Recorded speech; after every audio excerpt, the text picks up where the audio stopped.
I walked into his office. I said, hey, what if you cut my paycheck in half and I work half the hours? Would you sign up for that? Most people dream about turning an idea into a real product, but few actually break out of the 9-to-5 grind to do it. I had no background in consumer goods. I had never made anything. I didn't know anyone who had ever made anything. My strategy there was basically, okay, just find someone who did it 2 years ago. Ask if they'll meet with me, if I can buy them a coffee, and ask them 100 questions. And a remarkably high percentage of people say yes to that. Today on Branducation, you'll meet Will Nitze, founder of IQBAR, who hacked his day job to buy time for his startup and went on to build a brain-boosting snack brand that's shaking up the functional food space. Ideas have zero value in consumer goods. It really is all about execution. This episode is a masterclass in the hard truths of entrepreneurship, why your idea alone isn't enough, how relentless execution is the only way to win, and what it really takes to turn a concept into a breakout brand in the brutally competitive world of consumer goods. Hey everybody, today I'm joined by someone who turned a personal battle with brain fog, something all of us can relate to, into brain fuel. After a personal health journey and a passion for neuroscience, Will set out to create a snack that wasn't just better for you, but better for your brain. And in just a few short years, IQBAR has exploded across retail and DTC channels, turning heads in the functional food space with its clean ingredients, cognitive focus, and brand clarity. Will, welcome to the show. Thanks for having me. So tell me, I've been super excited about our conversation today because you did it, man. You did the thing that so many founders wish they could do. You had a cool idea for something and you were actually able to make it come to life. And that's the dream, right? That's what so many people like wander around thinking, gosh, one day I should create this, or I've got a really great idea for that. How did you make that transition from 9 to 5 into, hey, I have an idea and I think I'm actually going to do something with it? How did you build your momentum as you were going along? Yeah, I think there's this sort of misnomer floating around out there that you have to dive all in at the outset, and that I just found that to be totally not true. So you can start a company anytime, but the best time is when you have, no responsibility, no kids, endless energy, etc., which is really your 20s and perhaps early 30s. And so I was 25, 26. I had a 9 to 5 that I didn't really love. I knew I didn't want to do that for the next 30, 40 years. And I had an idea and a passion for nutrition. I got an idea, actually, ironically, I had two bosses, but the boss right above me was a former entrepreneur and gave me this idea that I then used on the boss above him, who was also my boss. Okay, very good. Which is basically, he told me a story of one day he walked into his boss's office when he worked at Deloitte, and he said, hey, what if you cut my paycheck in half and I work half the hours? Like, would you sign up for that? Obviously, there'll be an expiration of that arrangement, but while we find a replacement, would you be down to do that? And so I literally did that exact same thing with the boss above my boss. I walked into his office, I said that, and he said, let me think about it. And then a day later, he said yes. And so for a full year, I was working 20 hours a week, making half my salary. That amount was just enough to pay my rent, groceries, and other survival necessities. But I could work, in addition to that 20 hours, like 100 hours, 7 days a week on this new concept. And there was no shot clock. That's the real key. Is I wasn't like, I have to finish by this date, because I had sort of personal runway built into it. I think that the lesson there is one, I've had 5 businesses, and you can't own a business thinking about what is. If you think within the construct of what's already defined, you can't get anywhere, right? And so even asking the question of, hey, would you consider altering the agreement we already have? The standard agreement is, I show up for a job, I'm signed on for 40 hours a week. This is just sort of the assumed thing, right? And I think entrepreneurs are always the ones that look at it and say, what could be as opposed to what is, right? What if is stronger than what is. So I love the fact, number one, that you were able to get that mentorship lesson from somebody that you were working with already, and it wasn't an outside party, so you almost had some support there to begin with. But it's already asking you to start breaking the boundaries of, don't be confined with what you already know. You're going to have to create a new path, and that new path might require some consideration and, terms of what you've always assumed was the normal way to do things. Yeah, I mean, it's the classic thing, you don't get what you don't ask for. I mean, people don't realize they can ask for anything. I mean, you can ask for literally anything, right? Will you get a positive answer? Maybe, maybe not, but there's very little cost to asking for things, unless you just become the overly squeaky wheel who's always asking for things. But if you built up sort of social capital, professional capital, etc., and then you make one really targeted ask, there's a very good chance that you'll get it. Well, so here you are. You've asked your boss's boss and kind of gone up the food chain here in terms of what you're going to do. They've given you the 50% time cut. You're working your 80 or whatever hours on the outside working on this new concept, and you're fulfilling your 20 hours. What was the time window for you between, okay, they said yes, which is really the bell, right? When somebody says yes to an ask like that, like the clock is ticking now. What was the time frame that you had or that you were allowed between that and propping up IQBAR or whatever it was called at that iteration enough that you felt good about what you were doing? I thought it was going to be like 3 months, and it ended up being a full year. So again, this is why it's helpful to remove the shot clock, because what you think it'll be is just wrong, and often like way wrong, right? Like 3-4x wrong, because there's just so much work that goes into the early stages, and you have to become a pseudo expert on so many things you never thought you would, right? You have to learn literally everything from incorporating. How do I incorporate? Is it an LLC? Is it a C Corp? Is it an S Corp? Is it based in Delaware? Is it based where I'm based in Massachusetts at the time? Trademarks. Do we file for trademarks right away? How do we word the trademark application? Website, is that a big commerce, WooCommerce, Shopify? What's our look and feel of our website? What's our branding? All the way down to like product, which is the hardest and most nuanced. When you make physical things, and you have no track record, right? So who's going to make this thing for me, knowing I've never done it before and I have no money? That's extremely difficult to convince someone to do. Even just finding the right third-party manufacturer is extremely difficult. So there's just so many things you have to work out, all of which are solvable. It just takes a lot of time. And for me, really, product took the most time because I had no background in consumer goods. I had never made anything. I didn't know anyone who had ever made anything. So my strategy there was basically, okay, and this is a strategy I use for almost everything in life, just find someone who did it 2 years ago and call them and ask if they'll meet with me, if I can buy them a coffee, and ask them 100 questions. And a remarkably high percentage of people say yes to that, way more than you would think. So I literally found a bar company in Boston where I was at the time, and I called them. I said, hey, I'm thinking of starting a bar brand. Would you chat with me? Now that's even stranger, right? Because it's like, why would they help build a competitor? Yeah. But that's the weird thing about consumer goods is it's oddly collegial, and it's super competitive, but there's this general understanding that we're not taking market share from each other. We're taking market share from Nestle and Kellogg's and Mars and whatnot. Like the market is so gargantuanly large that, I don't know, it's just oddly collegial. Yeah, just brute iterated in my kitchen on product, and then just got up the curve on everything else. I think it's not just in the CPG universe that's true. Marketing is certainly one of the more cutthroat environments in terms of like our team versus your team. But I've also found, especially with founders and owners, that there's an overriding sense of responsibility to give back to the people who are figuring it out. And that sort of supersedes everything else. It's like we'll compete on the playing field, but behind the scenes, when you need assistance, I've had agency owners, and they're very shy to do it because, I'm a public brand talking about branding, right? So the idea that they would have to, as an ad agency, call and get third-party sounding board or objective thinking about their concept, you would think would make people a little bonky, and it does.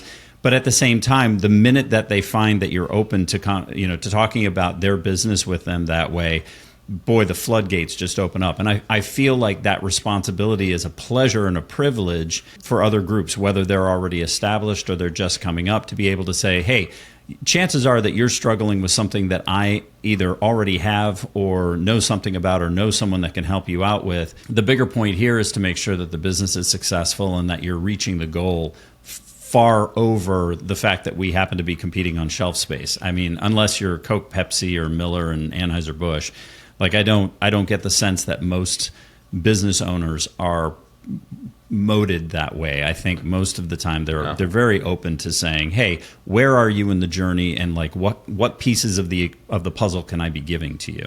And it's very much a pay it forward thing, right? I get hit up daily, literally, from nascent entrepreneurs in the consumer goods space, and at least half of the time I'll hop on a call with them, and like 100% of the time, if they repeatedly ping me, I'll hop on a call with them and I'll give them my playbook, right? Because it's like, the other thing too is it is really true what they say, like ideas have zero value in consumer goods. It really is all about execution.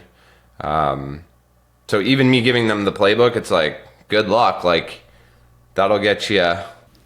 Well, it'll get you a step forward, right? It'll get you a step forward, right? And then the 99% of whether you'll be successful or not is you just working insanely hard to make that work. I joke all the time that, Michael Jordan could spend the next year teaching me how to play basketball, and I'm never going to be Michael Jordan, right? So each of us kind of comes to the table with the talent sets that we have, and then we have to supplement with the people around us to help us get the rest of the way there. So you've already figured out two things that were critical. Number one, ask. If you don't ask, you can't get, and forget about the boundary boxes. An ask is an ask. And number two is everything is going to take longer than you think it's going to take. And number three, I guess, is the insanely difficult work that's required. I think that there's a mystique around ownership that, when you're the boss, it's easier. Do you have anything to say about dispelling that notion? Well, no, I mean, that's just patently false. It's dramatically harder. You have to be both strategic and tactical, whereas most employees are predominantly tactical, right? It's like, go make this deck that we're going to pitch to XYZ potential client, right? Like, when you're sitting at the top, it's like, I need to understand, I need to be the marionette as well as do a zillion tactical things. You're working two jobs at once, forever, by the way. Or at least I've found it to be forever. No, it never turns stops. off. In 5 companies, I've never found it to be anything different. So and people always, there's another common trope of eventually you can work on the business versus in the business. I still work very much in the business. Now I prefer that. It's like the whole whatever, like Elon Musk working on the factory floor type thing. Like, and I think you actually have to be tactical to be strategic. Like, once you lose context of what's happening in the trenches, you actually can't be properly strategic. So I don't know what the right ratio is there, 30-70 or something, but I'm working harder now, 8 years in, than I've probably ever worked. I mean, it's a different quality of hard. Like, I'm not sleeping in a basement with zero money and stressing about where I'm going to get my next buck, but I'm definitely working as hard as I've ever worked. For sure. So how difficult was it to find a manufacturing partner in terms of, now all of a sudden you've got to deal with, shelf stable, you've got to deal with packaging, you've got to deal with all the rest of it. Were you able to find a partner that sort of helped you with all of that at once, or were you having to sort of put partner groups together, like, okay, these guys get packaging and these guys get the baking and the manufacturing, and these guys get this other piece and shipping and handling and so forth? How did you bring that together for the first time? It's very simple. I asked the bar company in Boston where they made their product. Yeah. Oftentimes when you ask people who are a couple of years ahead of you, they banged their head against the wall for a long time and had a lot of failures and then found the right answer. So just save yourself all that head banging and do their answer, right? As assuming they're competent and you respect their opinion. I did that. So I called their manufacturer, which was in Spokane, Washington, and basically I was like, "Hey, I'm Will. I have this idea for a bar company. I have some prototypes. Would you be interested in taking us on?" And they kind of ghosted me, and then I kept after them, and eventually I just flew out to Spokane and to show I was serious, and the way that making things in food and beverage, or at least in the bar space, usually works is it's a turnkey model, meaning the contract manufacturer buys everything. They buy the almonds, the fiber syrup, blah, blah, blah. And they will sort of guide you towards what will machine on their machinery, what will work. It's going to be sticky but not too sticky, and soft but not too soft. And basically it'll run well on their machinery. And so, and also you're like a nobody. And so they'll like kind of force you into Sure. making a couple product compromises that you like didn't really want to make, such that you can just produce at a rapid clip and they can make their margin and you have a product. So, which is fine, right? And then they'll send you a bill for the finished good, which will include the labor, but also all the inputs, which again, they buy. Mm-hmm. So you might say, well, I want to work in these 5 specialty ingredients, and they'll kind of give you resistance on that because they just want to do what's easiest for them. They want to use the almonds that they also use for 4 other customers and whatnot. So that was our first iteration of our product, was really guided by them.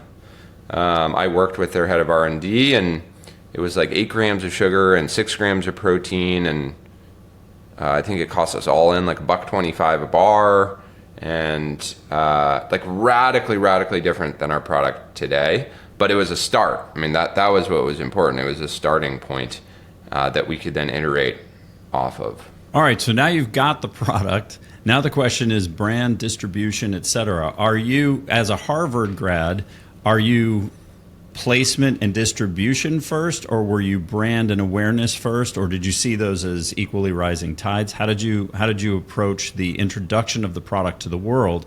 And did you focus at all on brick and mortar, or were you direct e-commerce or relationship? How did you tackle that? Well, for starters, a Harvard degree doesn't do diddly squat in consumer goods. One of the beauties of consumer goods is it really is the most meritocratic industry there is, because it's like either consumers buy your stuff or they don't. You know, like either it's good or it isn't. Like no one gives a hoot about reputation. E-com was where we started. We did a Kickstarter, and then that went well, which is really just pre-orders. And then that gave us enough money to then invest in the first manufacturing round to then deliver on those Kickstarter orders like 6 months later. Again, we always off with timelines. We thought it would be 3 months, turned out to be 6 months. You know, a couple hundred angry people. But they stuck with you. The consumers stuck with you. Well, they had to. They already gave us their money. Yeah. This is what's like, Kickstarter is a miracle, that people will give you money for something they might never see. And if they do see it, it'll be 6 months from now. I mean, sure. That's what a miracle that exists. So that went really well, though. We sold between Kickstarter and Indiegogo, which was sort of spillover orders. We sold $90,000 of products. That gave us the money to do the first run. And then all of the spillover went to our website. So the repeat orders, some subset of those people repeat ordered, and they did so on our website. And that was like our first channel, was our site, D2C. We then used that traction to raise money, which was a critical move. We just knew that, hey, we're going to need at least $500,000 to just handle like cash flow swings, but also pay lawyers to incorporate and get trademarks. And like I needed to hire someone. I was a solo founder, right? So I'm doing all this solo. And I need, you know, at a very high level, you need to separate sales and marketing from ops and supply chain and finance at a minimum, right? Like one person can't do all of that. So at a minimum, you need 2. So I needed money for a salary and yada, yada, yada. So raised $625K. And yeah, that was the beginning of it. And then after our website, we layered on an Amazon store. And all the way up until this year, we were e-commerce dominant. The majority of our revenue came from e-com all the way through 2024. And 2025 is the first year that brick and mortar retail overtook that. Your brand for an emerging company is especially solid. At what point did you find a partner to help you develop that? I mean, you've got a very Harry's, what I would have said a couple of years ago. I think they pivoted off of some of that, but you have a very Harry's look and feel. It's that very flat with perfect shadows, and like the design of the product and the brand is very dialed in for an emerging brand, much more so than I see typically. At what point did you begin focusing on that? Oh man, our branding was so bad up until like early 2024. We say internally it was PowerPointy. Whenever we think design is kind of like very basic and bad, we call it PowerPointy because it looks like it was made in PowerPoint, which it did look that way for many years. Because we were so cheap and still are, but we would not invest in, a lot of brands will raise whatever, $500,000 and then spend $150 of it on like branding. And we were never going to do that. We always want to, our belief was that if people like the product, they'll rebuy it regardless of branding, which was true, by the way. So it's not that branding isn't important. It's just that it was subservient to product and inventory for a long, long time. Well, and especially when it's something that you're putting in your mouth. If it does, to your point earlier, if it doesn't taste good or if it doesn't deliver, then... And it was a novel enough idea and positioning, which is different than branding. Yep. Right? Like brain food, right? Like the positioning was unique enough that I think consumers gave us a break on branding. 6 years into the journey, though, we looked at it and we're like, okay, let's actually make that investment that other brands have made years prior. And we hired an agency, and that was actually a very painful process. How come? Because this was sort of during like the rise of Liquid Death and Dr. Squatch and Dude Wipes and all these brands that were kind of like winning via a loud, catchy, like you just had more license to be out there. And we thought, okay, we're in a super saturated category. There's like 200 bar facings in a grocery store. How do we be loud and catchy while still being on brand? And so we kept trying to go in that direction, and it just wasn't working. Like we were going to have a giant tagline that was going to read, "Not another dumb bar," right? Dumb being like IQBAR, not another dumb bar. But we kept just being like, dumb has this weird connotation, and maybe someone felt like they were dumb growing up, and that like evokes bad energy for them. And is a mom in Minneapolis going to want to pick that up and give it to her kid? And like, so that's just one example. We cycled through like 10 of those, and we just kept not getting there. And ultimately we like kind of parted ways with our agency and hired these, it was not between a freelancer and an agency. I guess they're technically an agency, but it was really just two guys. And we were like, all right, let's stop, take a step back. Let's just focus on what will move more units of this product. And generally speaking, that's like giant logo, or at least really recognizable logo, flavor appeal, and like key callouts that people are looking for. And the brand itself is different enough, right? IQBAR, like IQ, what does that mean? Like, and then just like a softer, more relatable tagline. So 4 smart mouths, which is kind of like fun and catchy and memorable, and it works across food and drink because we moved into drink products as well. Yeah, and we took that over the finish line, and that's what we launched. And so it was less like shock value, but I think just like well done and different enough. And we immediately saw velocities go way up. Like we saw the impact immediately. So very painful process, but ultimately was the right move, I think. What's next for the brand? Where do you want to go? What kind of expansion are you doing? What are the top things that have your attention at this point? I think people make the mistake of looking at a total addressable market for a specific form factor. Like, right, we're called IQBAR. So, okay, how far can you take bars? And you can take bars actually very, very far. But early on, we thought of ourselves as a platform, a brain and body nutrition platform.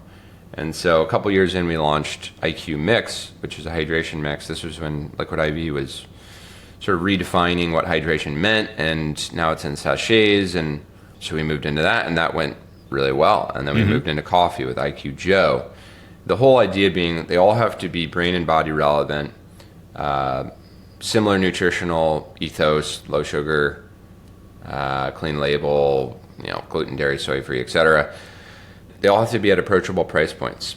I think a lot of people try to come in at premium price points, and we kind of do the opposite. We're like, how do we get to a price point that'll work in Costco, Walmart, Target, and online? So where do I think the brand will go more broadly? I think we'll keep leaning into this idea of IQBAR as a platform. We're working on a really fun new line extension that's sort of like adjacent to bars. We want to own brain and body nutrition, I guess, is our ultimate goal. And we want to keep hitting occasions throughout the day and solve new problems for folks throughout the day. So bars is satiate, mix is hydrate, Joe is caffeinate.